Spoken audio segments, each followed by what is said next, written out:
Grazie Presidente, Governo, colleghi. Capisco il momento di difficoltà che vive questo Governo, che vive questo Paese, ma è una necessità della quale bisogna fare virtù. Assistiamo ogni giorno ad elementi di turbativa dell'equilibrio sociale. Stamattina abbiamo assistito a un ragionamento che ci sta preoccupando non poco. Ci sono tecnici che aspettano di essere riassunti e non si capisce bene perché si sono messi da parte, compromettendo di parecchio le casse della Regione.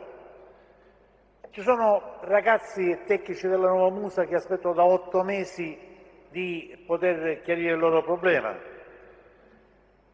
Ci sono gli operai della Keller che mentre noi qui stiamo discutendo a Roma si decide di dare 450 milioni di euro per costruire 50 carrozze motrici per treni da assegnare ad aziende del nord. Allora qui secondo me bisogna fermarsi.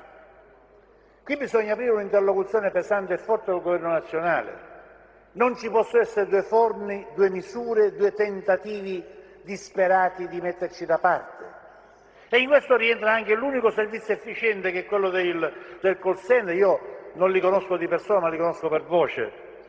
Li ho trovati in tutti i giorni, in questi anni, di notte, di giorno, per Natale, per Capodanno, quindi sacrifici immensi e una semplicità e una cortesia, una gentilezza che se ogni impiegato della nostra Regione potesse essere come loro, avremmo una Regione molto efficiente, molto capace. Lo dico anche perché, per esempio, ritorno solo un attimo, Presidente e Governo, ai tecnici dell'ambiente. Chissà quante risorse stiamo perdendo, chissà quante centinaia, anzi quante migliaia di pratiche potevano essere fatte in questi mesi e non sono state fatte. Siamo arrivati alla terza risoluzione in Commissione e il Governo fa orecchio da mercante. Non è un problema nostro, è un problema del Governo. E il Governo ha tutta la nostra solidarietà, disponibilità, sostegno. Ora io non credo che 13 persone che lavorano più 2 tecnici, 15 persone che fanno un servizio efficiente possano essere di turbativa di una spending review che è falsa già nella sua consistenza, anche nella sua denominazione. Vedete, Assessore, il tentativo della Comunità Europea di fregarsi le nostre risorse, perché ogni anno noi contribuiamo per più di 20 miliardi di euro come Parlamento, come Nazione, che ci dà le risorse, poi ci fa lo spending review, il pareggio di bilancio, il patto di stabilità, quindi non ci dà il tempo di spendere perché poi ce le devi togliere e poi magari ci accusa di essere incapaci di spendere.